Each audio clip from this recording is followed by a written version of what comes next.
It was very casual. We were just kind of walking off the field, and he was like, "So what you gonna do?" I said, "I'm gonna come back next year." He was like, "Oh, okay, yeah, I'm excited. Let's go to Atlanta." And I was like, "Yes, sir. Let's make it happen."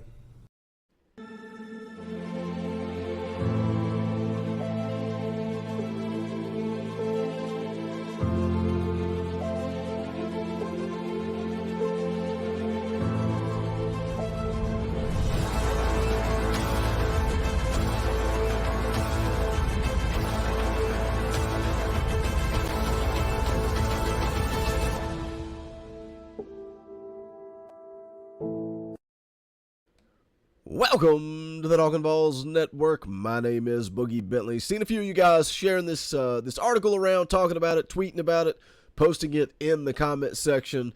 Article talking about who is the best quarterback in the SEC as we head into the 2022 season.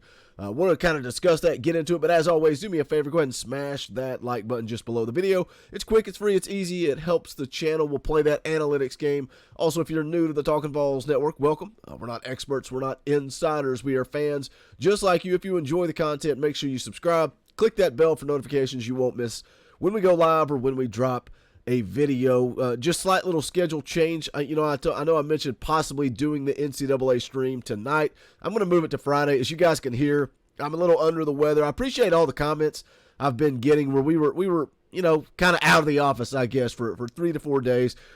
Everything's cool. Everything's great. The family's great. Everything's fantastic. It's just a busy time of year for me for about a 2-week stretch. And it never fails. It never fails every year during this 2-period stretch where I'm so busy and kind of stretched thin.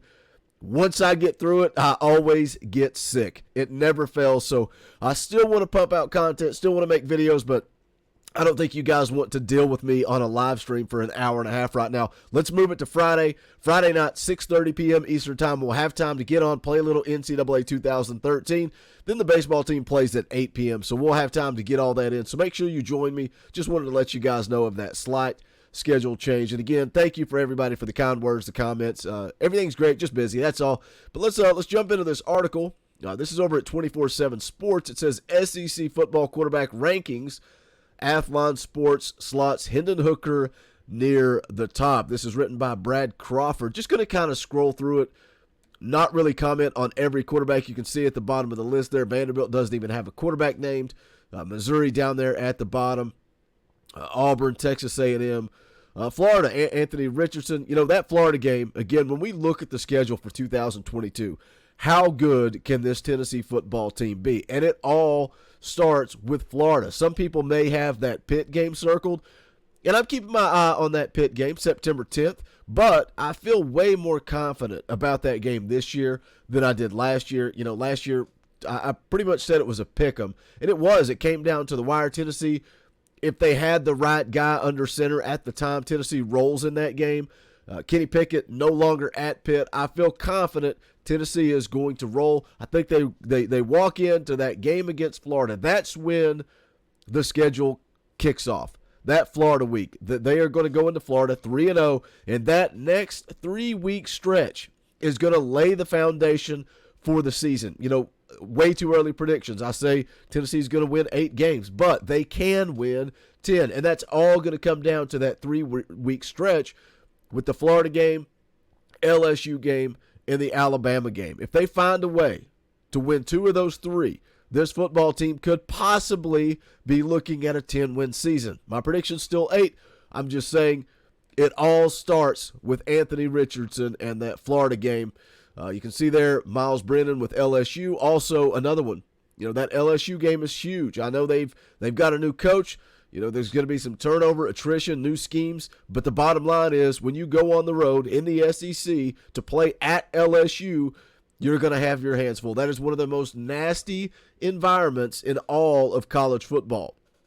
You see there, Ole Miss, Kentucky, Stetson Bennett at Georgia. Again, just won a national championship, and their quarterback is ranked 6th in the SEC by Athlon Sports. This is one that scares me, guys. And some of you are saying I'm crazy.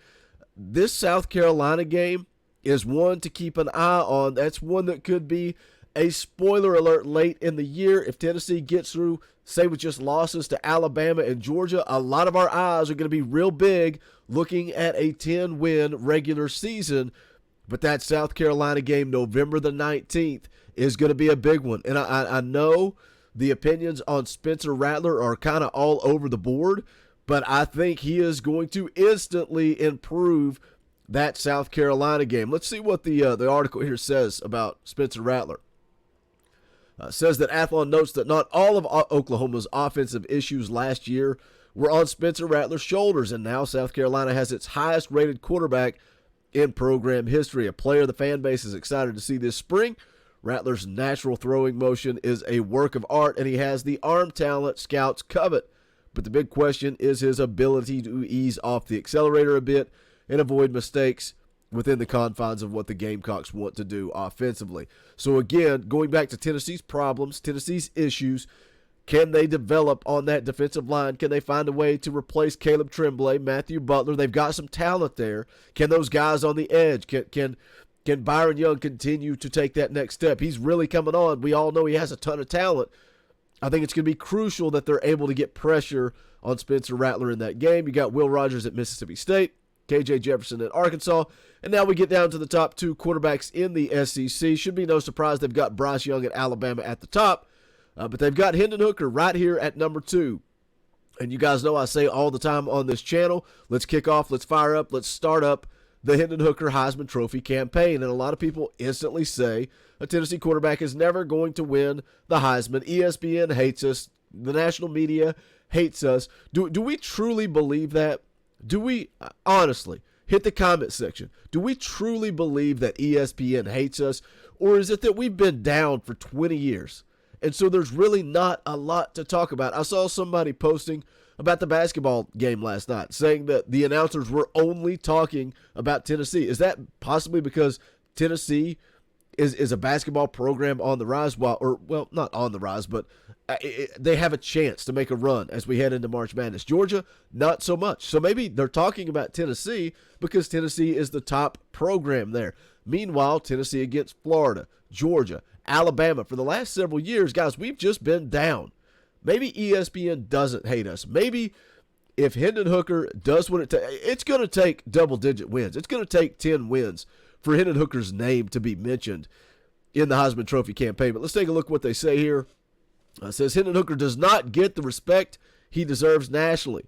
I think part of that is due to it being one season. Just one season in this Josh Heupel offense. And yes, his numbers are impressive. Threw for almost 3,000 yards.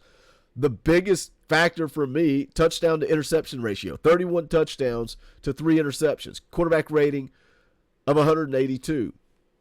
It says behind closed doors, Tennessee's coaching staff believes this guy is the key ingredient to bringing the VAWLS back to national prominence in 2022 as a top 25 team throughout the season. How great will that be? I know all you got to do is win and it takes care of itself, but man, it's been so long since Tennessee has been able to have that little number beside their name on game day.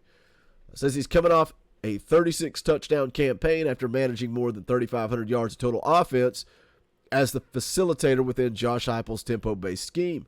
If he stays healthy, that's the biggest factor. That is the biggest concern, the biggest scare, the most Tennessee thing ever. Hendon Hooker has to stay healthy. And that's why when we're ranking these quarterbacks, I think this is pretty accurate. I don't think you can argue with the rankings from Athlon Sports here. I don't think it's wrong that Bryce Young should be at the top. But when we talk about Hendon Hooker staying healthy, the first thing I think of is who is, as a quarterback, the MVP. Who is the most valuable player as a quarterback on their football team? I think Bryce Young goes down. Alabama plugs and plays. They'll be just fine. Look at Georgia. Stetson Bennett, former walk-on. I think they'll be just fine. Hendon Hooker is the MVP. Hendon Hooker goes down. If we were heading into this season without Hendon Hooker, number one, we would be making a ton of videos talking about a quarterback controversy. Who's going to start at quarterback? If Hendon Hooker goes down, Joe Milton's coming in. How confident are you? What does your win total go from? We're talking 8 to 10 wins. Do you go 6 wins? Hendon Hooker is the key to this offense. He is the MVP, but it does make me nervous the way he runs, the way he's, what he does with his legs, so impressive. We all compare him to Josh Dobbs, and it is very similar. He's got to stay healthy. Says if he stays healthy, Tennessee has a shot to upend several big-time opponents on the schedule if the defense is serviceable, and Hooker's not playing catch-up with his fellow offensive starters. So there's the article from 24/7 Sports. Hit that comment section. Let me know your thoughts. Hendon Hooker number 2. I agree with that, but I still think he is the number 1 when it comes to MVP. Again, don't forget, Friday, 6:30 p.m., we'll be doing the NCAA stream. My voice is about to give out through 10 minutes, so I think that's probably a good decision. But like I said, hit that comment section. Let me know your thoughts. If you haven't done so yet, hit that thumbs up on the way out the door. Go check out the official merchandise of the Talkin' VAWLS Network. Link to that is in the description below. This is the Talkin' VAWLS Network. My name is Boogie Bentley. Go Big Orange.